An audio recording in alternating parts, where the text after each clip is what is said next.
अस्सलाम वालेकुम। आज हम बात करते हैं अमराज़ मैदा के बारे में।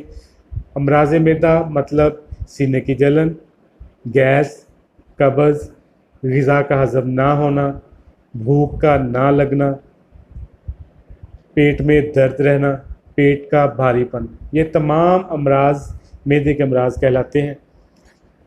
आज इंशाअल्लाह ताला मैं एक ऐसा नुस्खा शेयर कर रहा हूँ जिसके चंद हफ्तों के इस्तेमाल से ना सिर्फ ये तमाम अमराज हमेशा के लिए ख़त्म हो जाएंगे, बल्कि आपका मैदा पहले से बेहतर तरीके से परफॉर्म करना शुरू कर देगा। इससे पहले आप मेरे चैनल को सब्सक्राइब करें, बेल आइकन का बटन दबाएं ताकि तमाम वीडियोस आपको बर वक्त मिल सकें। अब अगर मैदे के अमराज की वजूहात की बात करें तो इसमें चंद एक चीदा बातें हैं जिनमें हमारा लाइफस्टाइल है। वो लोग जो हैवी डाइट्स इस्तेमाल करते हैं, तेज़ नमक मिर्च मसाला वगैरह इस्तेमाल करते हैं, तली हुई चीज़ें इस्तेमाल करते हैं, ज़्यादातर बाज़ारी खाने इस्तेमाल करते हैं, अपनी कैलोरीज़ का हिसाब नहीं रखते, बेतहाशा खाते हैं और जो इस्तेमाल करते हैं, कंज्यूम करते हैं, उसको ठीक तरीके से आप यूटिलाइज़ नहीं करते, यानी कि उनको बर्न नहीं करते, वो आपके जिस्म का हिस्सा बनती जा रही है। 1500 कैलोरीज से ज़्यादा कैलोरीज इस्तेमाल कर रहे हैं। इसके अलावा वो लोग जो फ़िल्टर शुदा पानी या उबला हुआ पानी इस्तेमाल नहीं करते, गंदा पानी इस्तेमाल करते हैं, वो भी मैदे के अमराज का शिकार हो जाते हैं। इसका इलाज तब तक मुमकिन नहीं है जब तक जो मैंने वजूहात बताई हैं उनका तदारक ना किया जाए, उनसे परहेज़ ना किया जाए।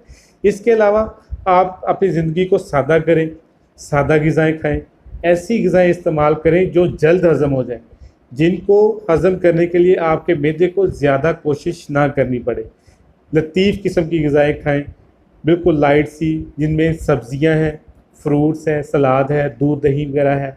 इस तरह की ग़िज़ाएँ इस्तेमाल करें और गोश्त वगैरह और तली हुई चीज़ें, तेज़ नमक मिर्च मसाले वाली चीज़ें और कुछ इस तरह की जो दालें हैं वो चंद हफ्तों के लिए तर्क कर दें, छोड़ दें।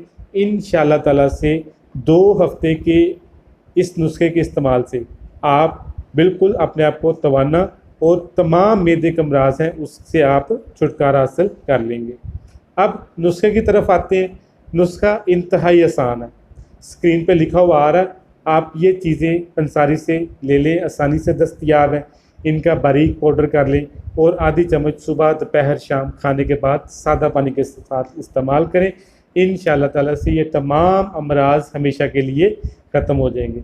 इनमें सबसे पहले ज़ीरा सफ़ेद है, वो 250 ग्राम, सूंड 100 ग्राम, मिर्च स्याह 100 ग्राम, नौशादर 50 ग्राम, इलायची दाना 25 ग्राम, सौंफ 100 ग्राम और टाटरी डली ये 25 ग्राम है। दोबारा से रिपीट कर लूँ, इसका स्क्रीनशॉट ले लें या नोट कर लें। नंबर 1 ज़ीरा सफ़ेद 250 ग्राम है, सूंड 100 ग्राम है, मिर्च स्याह 100 ग्राम है, नौशादर 50 ग्राम, इलायची दाना 25 ग्राम, सौंफ 100 ग्राम और टाटरी डली 25 ग्राम है। ये तमाम चीज़ें लेकर आप इनको बारीक पाउडर कर लें। ये समझ लें कि खुश जायका बेहतरीन किस्म की एक फक्की या चूरन तैयार हो गया है। इसको इस्तेमाल करना, खाना इंतहाई आसान है। हर उम्र का नौजवान, बच्चा, बूढ़ा इसको आसानी से इस्तेमाल कर सकता है। तो आप ये नुस्खा बना लें, डब्बे में महफूज कर लें। इंशाअल्लाह ताला से हफ्ते 10 दिन के इस्तेमाल से ये तमाम अमराज हमेशा के लिए ख़त्म हो जाएंगे।